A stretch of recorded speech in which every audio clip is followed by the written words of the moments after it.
Propaganda कर रहा है लगातार, जबकि जयंत चौधरी साहब का आज भी बयान है, कल भी बयान है, परसों भी बयान है कि हम लोग इंडिया के साथ हैं। कोई मसला ही नहीं है जाने का। हाँ, हम तो हर एक को आमंत्रित कर रहे हैं, भीम आर्मी को भी आमंत्रित कर रहे हैं, सब साथ रहेंगे। चौधरी चरण सिंह ने हिंदू मुसलमान की एकता को जिंदा किया, उन्होंने किसानों को इकट्ठा किया। वही काम जयंत चौधरी कर रहे हैं, उसी को हम लोग कर रहे हैं। एक किसान जो बेचारा तेरे वाला है, 4 आदमी इसके परिवार में है, ये तो बीजेपी उसको खत्म करने के काम कर रही है। हम सद्भावना सम्मेलन करेंगे और लोगों को समझाने का काम करेंगे। सब मिलकर रहो, मिलकर बैठो, भारत सबका है। नमस्कार, मैं हूं उस्मान चौधरी और आप देख रहे हैं यूपी तक। 2024 को चुनाव को लेकर के आरएलडी ने बुगल फूंक दिया है और मेरठ से इसकी शुरुआत होने जा रही है। आरएलडी के नेताओं का कहना है कि मेरठ से एक सद्भावना यात्रा निकाली जाएगी, जिसका पूरा प्रचार किया जाएगा और यहीं से ही लोकसभा चुनाव का बुगल फूंका जाएगा। हमारे साथ राष्ट्रीय महासचिव त्यागी जी हैं। किस तरीके से ये यात्रा निकलेगी और क्या इनका कहना है, इनसे पूछते हैं। सर, यूपी तक में आपका स्वागत है। किस तरीके से आप इस लोकसभा चुनाव में यात्रा निकालने जा रहे हैं? क्या यात्रा की नहीं, आप यात्रा तो आपको तो दिमाग में यात्रा आ गई। यात्रा नहीं निकाल रहे, हम सम्मेलन कर रहे हैं। यात्रा निकाल के तो कुछ लोग सद्भाव बिगाड़ रहे हैं। हम यात्रा वाले नहीं हैं, हम यात्राओं के खिलाफ सब सद्भाव बना रहे हैं। कुछ लोग सद्भावना सम्मेलन जो करेंगे वो किस तरीके से करेंगे? हम सद्भावना सम्मेलन करेंगे और लोगों को समझाने का काम करेंगे। सब मिलकर रहो, मिलकर बैठो, भारत सबका है। सभी का खून शामिल है वतन की मिट्टी में। किसी के बाप का हिंदुस्तान थोड़ा ही है, सबका है। हम सबको एक साथ लेकर चलेंगे, ये हमारी धारणा। और जयंत चौधरी जी मेरठ में आएंगे और मेरठ से हम इसलिए शुरू कर रहे हैं, मेरठ से लेके पूरे उत्तर प्रदेश में जहाँ भी, दिल्ली, सब जगह मैं जा रहा हूँ। 24 तारीख को अभी राजस्थान, 24 तारीख को मेरी जयपुर में मीटिंग है। उसके बाद वहाँ जयंत चौधरी का कार्यक्रम होना है, वहाँ भी हम एक सम्मेलन कर रहे हैं। हम लोगों का काम है, चौधरी चरण सिंह जी महात्मा गांधी सद्भाव के प्रतीक थे। चौधरी चरण सिंह जी खुद बागपत से एमपी होते थे तो कुंवर महमूद अली को गाजियाबाद बनाते थे। चौधरी चरण सिंह ने हिंदू मुसलमान की एकता को जिंदा किया, उन्होंने किसानों को इकट्ठा किया। वही काम जयंत चौधरी कर रहे हैं, उसी को हम लोग कर रहे हैं।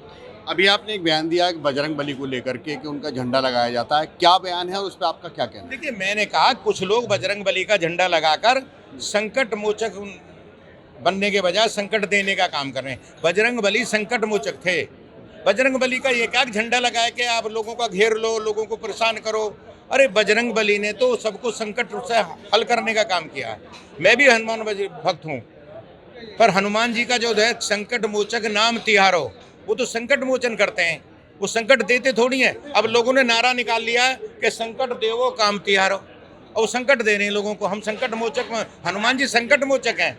हनुमान जी संकट नहीं देते हमको। हनुमान जी को यात्रा निकाल के लोगों को सतवाते नहीं थे, हनुमान जी लोगों को बचाते थे।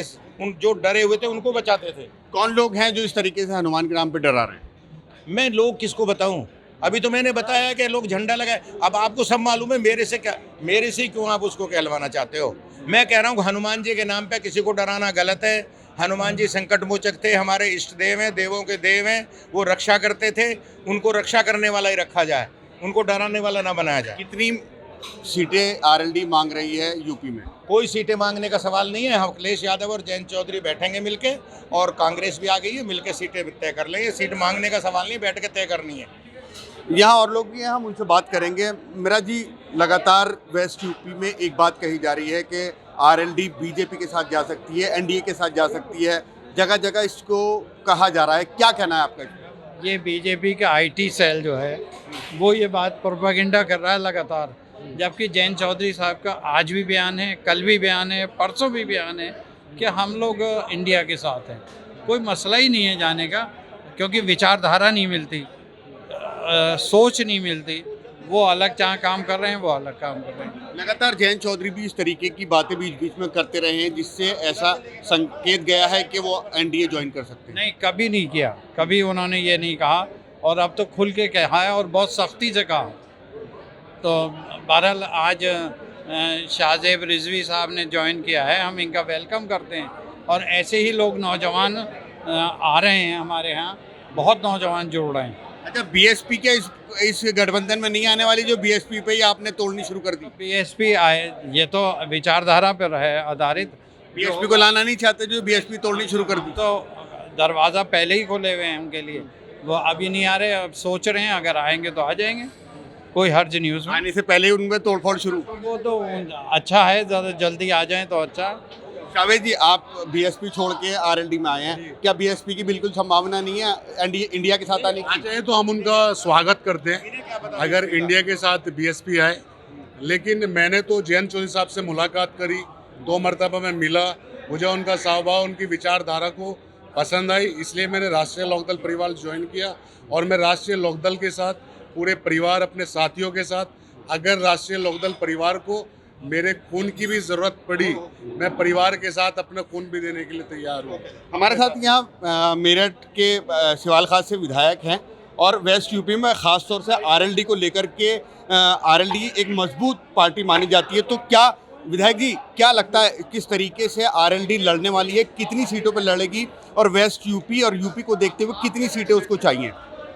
देखिए, आरएलडी का जो वजूद है, उसका जो महत्व है, वज़न है, वो पश्चिमी यूपी में है और यहाँ किसानों की जुड़ी हुई पार्टी है। किसान ही नहीं बल्कि आरएलडी की तरफ को आज मुसलमान भी और मज़दूर भी, दूसरे सब लोग जो किसान वाली थ्योरी से, चौधरी चरण सिंह वाली थ्योरी से, उनकी आइडियोलॉजी से जुड़े हुए हैं, मुलायम सिंह जी और लोहिया जी की आइडियोलॉजी से जुड़े हुए हैं। आज हमारे अखिलेश यादव और जयंत चौधरी जिस ध्वज को आगे ले जा रहे हैं, उसके साथ बहुत लोग जुड़े हुए हैं। कितनी सीटें संभावना लोकसभा सीटों को लेकर के है कि कितनी सीटें आरएलडी को चाहिए और कितनी मांग रही है वो, क्योंकि आप वेस्ट यूपी में हैं, विधायक हैं मौजूदा? मेरा मानना यह है, देखिए, it is too early to ask. मैं समझता हूँ हमारे जो शीर्ष नेता हैं वो इस पर डिस्कशन करेंगे और ये कोई हर्डल नहीं बनने का, कोई ऐसा नहीं होने का कि इस पर कोई संगठन पर कोई सवाल उठे या कोई इस तरह का मामला हो, ये सॉल्व कर लिया जाए। जब आप विधायक लड़े थे, जब भी ये सवाल था, आप समाजवादी पार्टी से थे, आरएलडी का सिंबल मिला, यही सवाल आरएलडी वालों ने उठाया था। देखिए, वो भी एक फ्रेंडली फाइट ही मान लीजिए उसको, कि कहीं कहीं मुद्दे आए इस तरह के। अब मैं उसको ज़्यादा उसके डिटेल में नहीं चाह रहा, लेकिन उन दोनों लोगों का आपस की सहमति बन गई थी मेरे मामले में भी। और फिर आपने देखा कि नेक्स्ट डे ही ये सारी जो बातें आई थी, एक आध दिन मीडिया में कुछ बातें आई, नेक्स्ट डे पर सारी वो धुआं हो गई, उड़ गई, कुछ भी नहीं रहा। हम सब एक होकर के चुनाव लड़े और जीते। मुकेश जी, क्या लगता है इस बार आपको, क्या सीटों के बंटवारे को लेकर इंडिया में या समाजवादी पार्टी और आरएलडी में जिस तरीके से पिछले चुनावों में देखने को आया, क्या इस बार भी ऐसे ही रहने को है या व्यवस्थाएं सुधर जाएंगी या किस तरीके से सीटों का बंटवारा होगा? जैसे मैं स्टार्टिंग अलग से करता हूँ, जहाँ पर 1-1 हुआ चुनाव, हिमाचल में, पंजाब में का बीजेपी का हासिल किया हुआ, जहाँ किसान की बात है, किसान की तो रीढ़ की हड्डी है ही, पर चौधरी साहब ने हमेशा कुटीर उद्योग की बात करी, किसान के साथ छोटे व्यापारियों की बात करी। वो कह रहे थे कि अगर साबुन जो है बिरला बनाएगा तो छोटे छोटे मोहल्लों में दुकान थी, कुटीर उद्योग तो उसकी स्थापना बहुत ज़रूरी है। जब रिलायंस सब्जी बेचेगा तो छोटा व्यापारी क्या करेगा, छोटा ठेले वाला क्या करेगा, उसमें होलसेल पे माल आएगा, वो सस्ते में बेचेगा। एक किसान जो बेचारा ठेले वाला है, 4 आदमी उसके परिवार में है, ये तो बीजेपी उसको ख़त्म करने के काम कर रही है। नहीं, मेरा सवाल ये है कि सीटों के बंटवारे को लेकर के क्या स्ट्रेटजी रहेगी? में बहुत अर्ली है अभी। जब महागठबंधन बनता है तो कहीं नुकसान भी होता है, कहीं फ़ायदा भी होता है, तो बहुत अर्ली है। तो आपको लगता है कि इस बार कोई बंटवारे को लेकर के कोई खींचतान होने वाली नहीं है? नहीं, कुछ नहीं है, बहुत आराम से होगा। करीब सब चीज़ केंद्रीय नेतृत्व ने तय कर ली है। बसपा को लाने की तैयारी है? हाँ, हम तो हर एक को आमंत्रित कर रहे हैं, भीम आर्मी को भी आमंत्रित कर रहे हैं, सब साथ रहेंगे। बसपा और भीम आर्मी एक साथ नहीं रह सकती ना, जैसे आप और कांग्रेस एक साथ नहीं रह सकती। ऐसा नहीं, ऐसा तो सब एक बार पहले होता ही है। पहले कह रहे थे समाजवादी आरएलडी का कैसे होगा, ये तो सब आधार कोई राजनीति में होता नहीं है। तो ये आरएलडी के नेतागण हैं जिनका कहना है कि इंडिया को लेकर के लोकसभा की तैयारियां शुरू हो गई हैं और मेरठ से सद्भावना सम्मेलन भी किया जाएगा। वहीं इनका कहना है कि अब सीटों को लेकर के जो घमासान होना था उसके बारे में अभी पूछना जल्दी है।